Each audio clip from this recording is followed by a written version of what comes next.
No one taller than my Uncle Big Steve. Henceforth the name Big Steve. But, and I remember going back and forth with her on this fact, but as a child, you gotta remember, my only point of reference on height was my Uncle Steve, who towered over everyone in my family. So it was impossible to believe that this guy was taller than him. But I love my mother, and I believe that she wouldn't like me, so if she said it, I guess I'd give her the benefit of the doubt and say, all right, it might be true. And that was enough to bring me in. It was. It was enough to start me on my journey with God.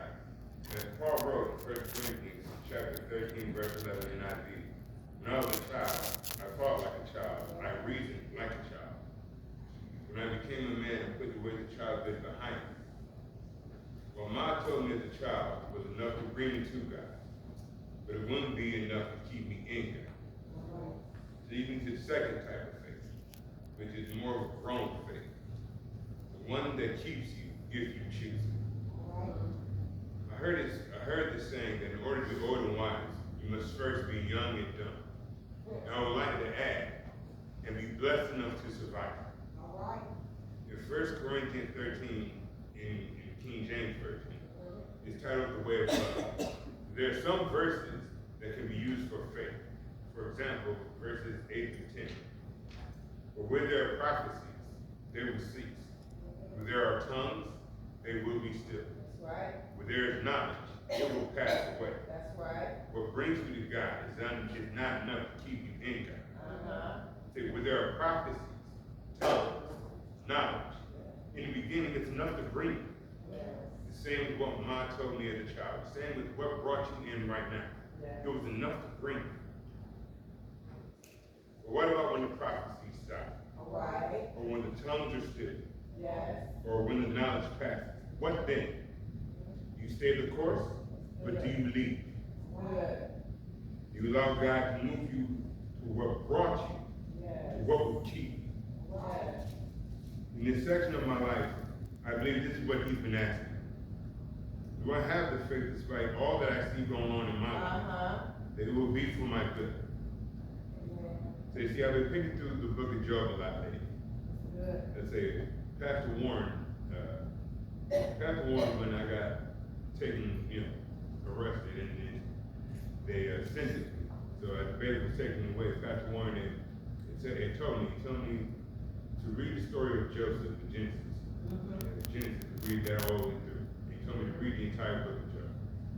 Say, when I was down there, I didn't read Job. I read it maybe like once. I more read the book of Joseph because, like Joseph, I'm in jail. So, but I find now at this point in my life, the story of Job means more to me. So, I'm picking through Job a lot lately because you can see him move from the childlike faith to a grown faith. So in the beginning, Job had a myth. Why? Because he followed the law. You gotta remember, people, this is the Old Testament. In order to be right with God, you follow the law to enjoy the blessings of God. So, see, you follow the law. And Job did that perfectly. In chapter 1, even God validates this in verse 8. And the Lord said unto Satan, hast thou considered my servant Job? There is none like him in the earth, a perfect and upright man, one that feareth God and escheweth, or keep from evil. What brought Job in was simple. Wanted to bless him. So he followed the law, and God blessed him. So he had faith in do good, get good. In verses 9 through 12, Satan even pointed at this himself. Does Job fear God enough? Or, Job has no reason to fear you, have you not put a hedge around him and his household and everything he has? You have blessed the work of his hands so that his flock and herds are spread throughout the land. But stretch out your hand and strike everything he has, and he will surely curse you to your face. The Lord said to Satan, very, very well then, everything he has is in your hands, but on the man himself, do not lay a finger. And Satan went out from the presence of the Lord. Now shortly thereafter, the conversation between the two, Job lost his livestock, his servants, and his children. In verse 20, going to verse 20, is after he got the news back to back to back. It reads, then Job got up, he tore his robe, shaved his head, then he fell to the ground in worship. Or it's defined in the Oxford Dictionary as a feeling of or expression of deep reverence, deep respect, and adoration, a deep love for God. So in that moment, when Job has lost so much, I can't even begin to imagine the level of sorrow, shock, despair, anger he was feeling in that moment. He had a choice to make.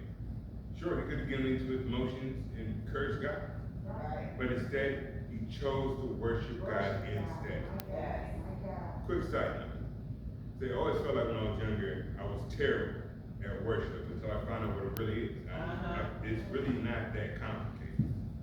Say, worship can be something as simple as singing, writing, praying, reading scriptures, meditating, and let me tell you, this time last weekend, it was great as far as meditating because being able to look out upon the Grand Canyon and just see, just marvel, and just marvel in the sights, and just see the different colors of the rocks, and it's just beautiful. And then at night to look up at the sea of stars above, because there's no light pollution out there. It's not like being here in the city where you see maybe a few stars. No, there it's like dark, and you see like these sea of stars above you, and you're just like, you're blown away. It humbles you. It sends you to be like, you know, in the middle of all this, here I am. And there's something so much greater, so much bigger than I am. And my God created all that. So he's big enough to create all this, but he's still small to be right here and right now with me in this moment. And I love him for that. So, which leads to meditation, which leads to being grateful to God. But true worship can be found in Romans 12, verse 1, and I read, therefore, I urge you, brothers and sisters, in view of God's mercy, to offer your bodies a living sacrifice, holy and pleasing to God. This is your true and proper worship. So going back to Job, verse 21 and 22, after he started worshiping God, and he said, naked I came from my mother's womb, and naked I will depart. The Lord gave, and the Lord has taken away. May the name of the Lord be praised. In all this, Job did not sin by charging God wrongly. Even in chapter 2, when he was struck with boils from the crown of his head to his feet, boils are, they said, they're hair follicles. They are painful, and they are itchy, which is why he took a piece of broken pot to scrape his skin. See, Job's wife even said in verse 9, are you still holding on to your integrity? Curse God and die. Now, in her defense, everything Job lost, she lost as well. Now, all the materialistic stuff, yeah, that was bad. But to lose all of her babies.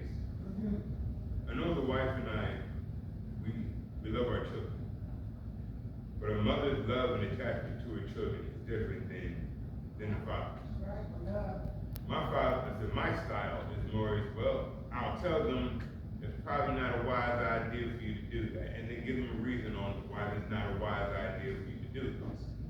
But if they choose to listen, if they choose to don't, well, as I told both my children, whatever you don't learn, or you don't listen to often, life is going to teach you. And life is a much harder teacher than I'll ever be on. So, my stuff will mess around and find out. So when they find out, I'll put my arm around them. You good? You okay? All right, well, how about next time? We don't do that. Yeah. Good talk. That's pretty much the extent of it. My wife, on the other hand, she'll say it one way, and then she'll say the same thing that she just said, but she'll find another example to say just exactly what she just said the first time. And then she'll go again and say the same thing in another way. I'm recording it, so Love you, baby. I ain't picking on you. Well, I ain't picking on you. So, the thing is that you will go